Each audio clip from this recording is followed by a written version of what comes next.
La Russie est devenue la première puissance d'Europe devant la France, l'Allemagne, le Royaume-Uni et l'Italie. Comment Vladimir Poutine a-t-il pu damer le pion à ses homologues occidentaux? Comment Vladimir Poutine a-t-il pu passer de la 11e à la 5e puissance mondiale en juste 2 ans? C'est le sujet de cette nouvelle vidéo. Suivez jusqu'à la fin pour comprendre le niveau d'intelligence et de stratégie du président Vladimir Poutine. D'abord, il est important de rappeler que Vladimir Poutine est un président qui est prêt à tout pour défendre les intérêts et la souveraineté de son pays. Pourtant, en février 2022, le ministre français de l'économie Bruno Le Maire était sur toutes les chaînes de télévision françaises nous annonçant avec précision l'effondrement total de l'économie russe.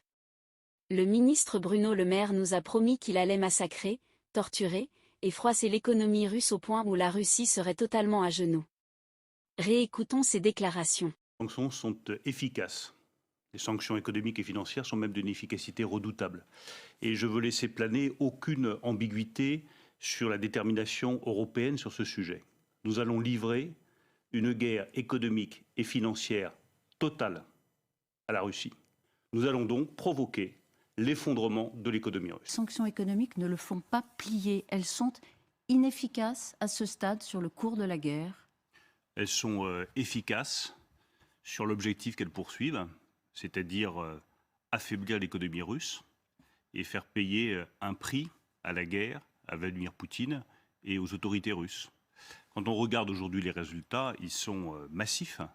Vous avez un PIB qui devrait s'effondrer de 8% en Russie. Vous avez la monnaie russe, le rouble, qui a perdu 30%. Vous avez une désorganisation totale du système financier russe. Donc nous portons des coûts à l'économie russe et des coûts qui sont très rudes pour que le prix de la guerre soit le plus élevé possible pour Vladimir Poutine. C'est le choix que nous avons fait avec tous les pays européens, c'est le choix qu'a fait le président de la République, c'est le seul choix responsable et je le redis, il est efficace. Alors, l'objectif, vous dites, c'est d'affaiblir évidemment l'économie russe. L'objectif ultime, c'est de peser sur l'action de Vladimir Poutine.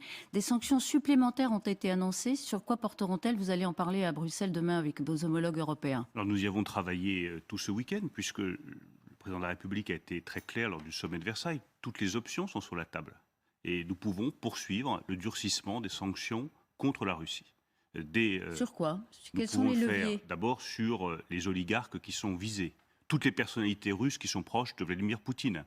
Il y a une liste qui a été fournie par l'Union européenne, que nous avons commencé à regarder attentivement ici à Paris, pour voir s'il y avait des ressortissants russes qui étaient en France, qui avaient des biens, des avoirs qui devaient être gelés. Il y en a beaucoup. Et puis nous avons fait surtout le travail inverse, c'est-à-dire que tous les services de renseignement financier français, plus le Trésor, plus la Direction générale des finances publiques, plus les douanes, ont fait un examen et un criblage très précis de l'ensemble des personnalités russes proches du pouvoir de Vladimir Poutine qui se trouveraient en France ou auraient des biens en France. Eux, leurs proches, leurs familles, leurs sociétés écrans.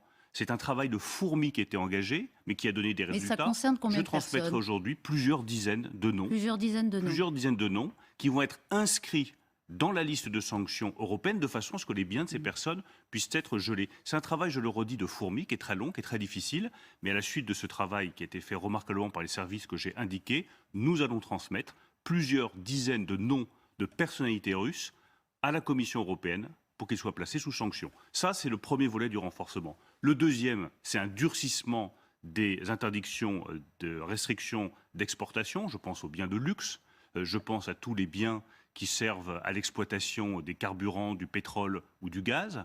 Et enfin, troisième élément de sanction qui est très important, nous allons retirer à la Russie le statut de clause de la nation la plus favorisée à l'Organisation mondiale du commerce, ce qui fait que nous allons pouvoir augmenter les droits de douane pour tous les biens en provenance de Russie. Voilà les trois décisions qui figureront dans le paquet de sanctions qui est en cours d'examen à Bruxelles. On dit qu'il y a encore un 5e ou un 6e paquet possible, donc vous en avez encore sous le pied, comme on le dit, mais il y a un débat. Sûr, il y en a encore sous le pied, tout simplement parce qu'en fonction de l'évolution de la situation sur le terrain, le président de la République, les autres dirigeants européens se gardent la possibilité de monter encore d'un cran le niveau de sanctions. On va parler du sujet débat le plus brûlant, si je puis dire, le plus grand public aussi, c'est l'hypothèse de fermer le robinet de gaz russe. Est-ce que c'est toujours exclu? Le président de la République n'a exclu aucune option. Et aucune option ne doit être exclue.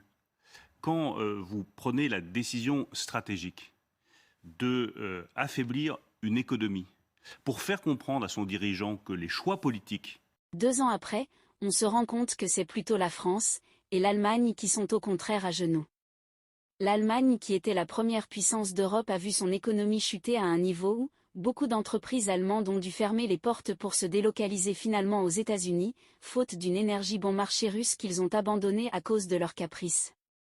Les Occidentaux ont tellement misé sur les 14 000 sanctions imposées à la seule Russie, mais rien n'a marché. Au contraire, l'économie russe est toujours debout et encore plus robuste que jamais. On dirait que Vladimir Poutine avait tout prévu avant de lancer son offensive en Ukraine. Il faut rappeler que c'est depuis 2014 que les sanctions contre la Russie ont commencé avec l'annexion de la Crimée. Et donc le grand stratège Vladimir Poutine savait déjà que les sanctions occidentales allaient s'intensifier en 2022, mais il a quand même lancé cette offensive. Dès les premières semaines de la guerre, il a rapidement intensifié ses relations économiques avec d'autres partenaires potentiels. Les Chinois, les Arabes et les Indiens sont devenus les plus gros clients qui achètent de l'énergie à bon marché auprès de la Russie. Les échanges entre ces pays et la Russie ont atteint un niveau record au point où la Chine est devenue le premier partenaire commercial de la Russie.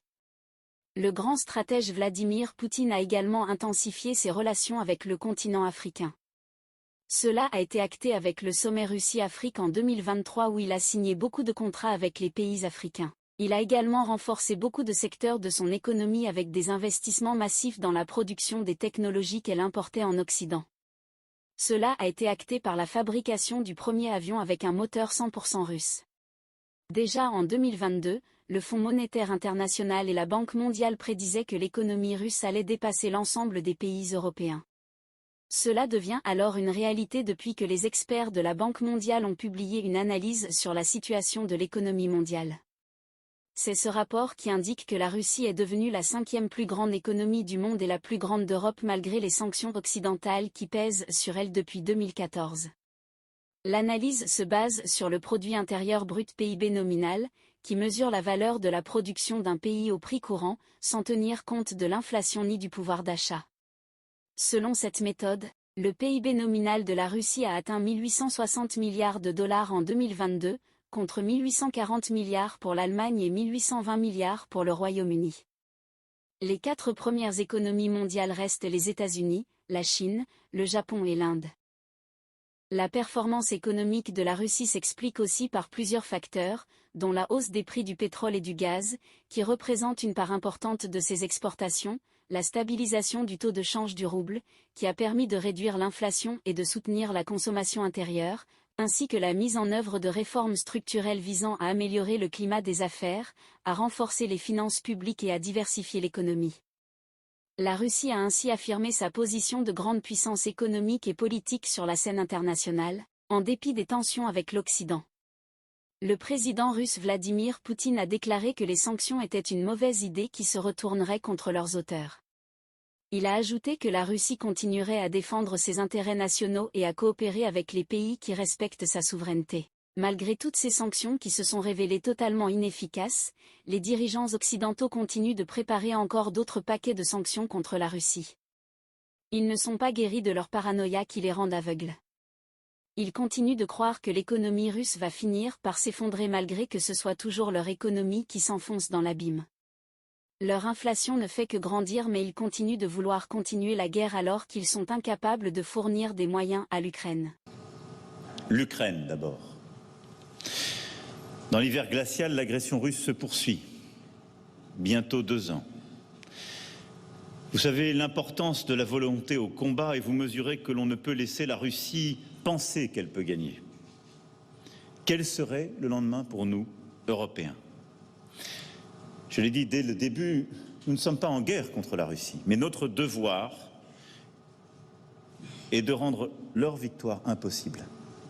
Une victoire russe, c'est la fin de la sécurité européenne. C'est la fin même d'une architecture de sécurité possible en Europe, de notre frontière orientale pour l'Union européenne à l'OTAN, en passant par le Caucase et l'Asie centrale. C'est pourquoi nous continuerons à aider les Ukrainiens. Nous le ferons de manière pragmatique et concrète, en poursuivant les formations en les équipant dans tous les domaines